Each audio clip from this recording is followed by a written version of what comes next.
Chapter 5 At a Venture.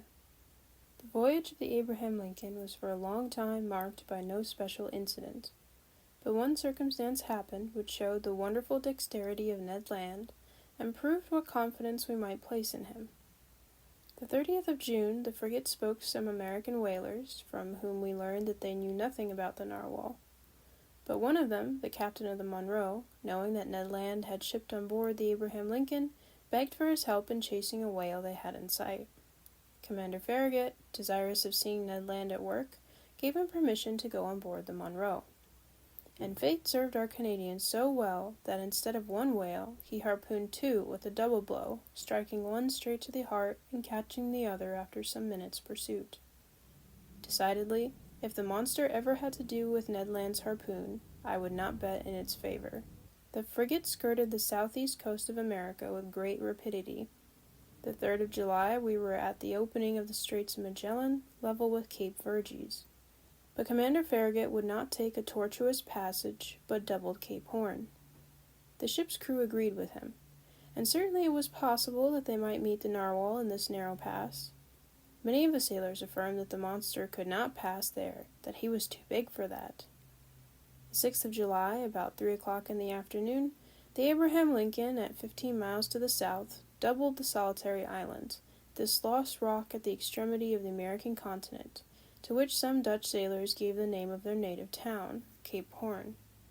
The course was taken towards the northwest, and the next day the screw of the frigate was at last beating the waters of the Pacific. "Keep your eyes open," called out the sailors. And they were open widely, both eyes and glasses, a little dazzled, it is true, by the prospect of $2,000, had not an instant's repose. Day and night they watched the surface of the ocean, and even nyctalopes, whose faculty of seeing in the darkness multiplies their chances 100-fold, would have had enough to do to gain the prize. I myself, for whom money had no charms, was not the least attentive on board. Giving but few minutes to my meals, but a few hours to sleep, indifferent to either rain or sunshine, I did not leave the poop of the vessel. Now leaning on the netting of the forecastle, now on the taffrail, I devoured with eagerness the soft foam which whitened the sea as far as the eye could reach. And how often have I shared the emotion of the majority in the crew, when some capricious whale raised its black back above the waters. The poop of the vessel was crowded in a moment. The cabins poured forth a torrent of sailors and officers, each with a heaving breast and troubled eye watching the course of the cetacean. I looked and looked till I was nearly blind, whilst Conseil, always phlegmatic, kept repeating in a calm voice, "If, sir, you would not squint so much, you would see better." But vain excitement. The Abraham Lincoln checked its speed and made for the animal signaled, a simple whale, or common cachalot, which soon disappeared amidst a storm of execration. But the weather was good. The voyage was being accomplished under the most favorable auspices. It was then the bad season in Australia, the July of that zone corresponding to our January in Europe. But the sea was beautiful and easily scanned round a vast circumference. The 20th of July, the Tropic of Capricorn was cut by 105 degrees of longitude, and the 27th of the same month we crossed the equator on the 110th meridian. This passed, the frigate took a more decided westerly direction, and scoured the central waters of the Pacific. Commander Farragut thought, and with reason, that it was better to remain in deep water, and keep clear of continents or islands, which the beast itself seemed to shun. Perhaps because there was not enough water for him, suggested the greater part of the crew. The frigate passed at some distance from the Marquesas and the Sandwich Islands, crossed the Tropic of Cancer, and made for the China Seas. We were on the theater of the last diversions of the monster, and, to say truth, we no longer lived on board. Hearts palpitated, fearfully preparing themselves for future incurable aneurysm. The entire ship's crew were undergoing a nervous excitement, of which I can give no idea.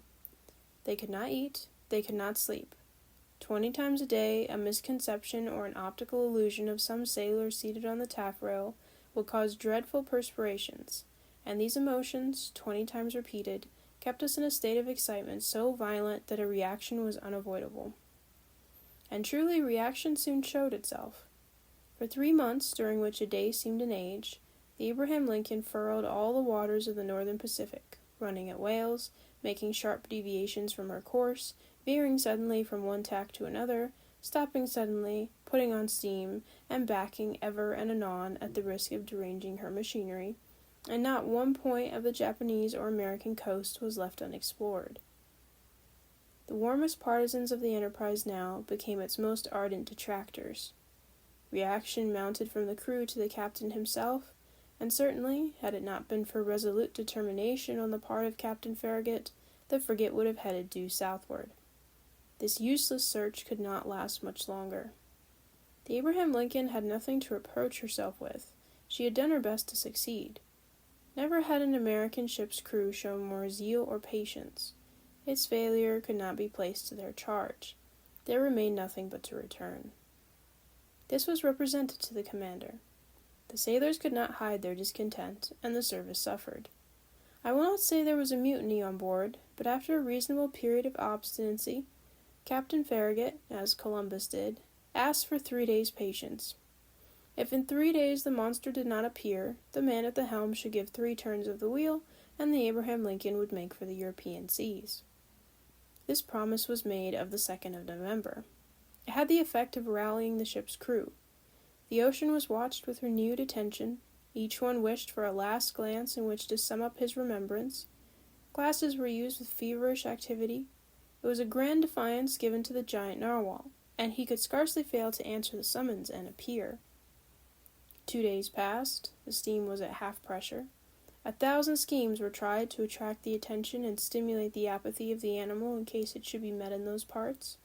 Large quantities of bacon were trailed in the wake of the ship, to the great satisfaction, I must say, of the sharks. Small craft radiated in all directions round the Abraham Lincoln as she lay to, and did not leave a spot of the sea unexplored. But the night of the 4th of November arrived without the unveiling of this submarine mystery. The next day, the 5th of November, at 12, the delay would, morally speaking, expire. After that time, Commander Farragut, faithful to his promise, was to turn the course to the southeast and abandon forever the northern regions of the Pacific. The frigate was then in 31 degrees 15 north latitude and 136 degrees 42 east longitude. The coast of Japan still remained less than 200 miles to leeward. Night was approaching. They had just struck 8 bells. Large clouds veiled the face of the moon, then in its first quarter. The sea undulated peaceably under the stern of the vessel. At that moment I was leaning forward on the starboard netting. Conseil, standing near me, was looking straight before him. The crew, perched in the ratlines, examined the horizon, which contracted and darkened by degrees. Officers with their night glasses scoured the growing darkness. Sometimes the ocean sparkled under the rays of the moon, which darted between 2 clouds. Then all trace of light was lost in the darkness. In looking at Conseil, I could see he was undergoing a little of the general influence. At least I thought so. Perhaps for the first time his nerves vibrated to a sentiment of curiosity. "Come, Conseil," said I.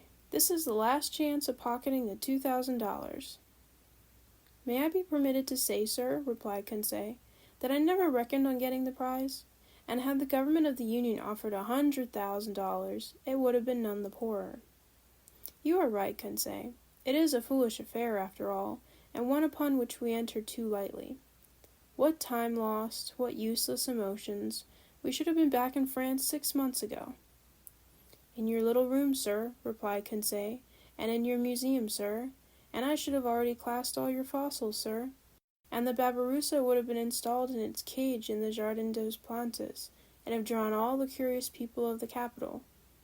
As you say, Conseil, I fancy we shall run a fair chance of being laughed at for our pains." "That's tolerably certain," replied Conseil, quietly. "I think they will make fun of you, sir. And, must I say it?" "Go on, my good friend."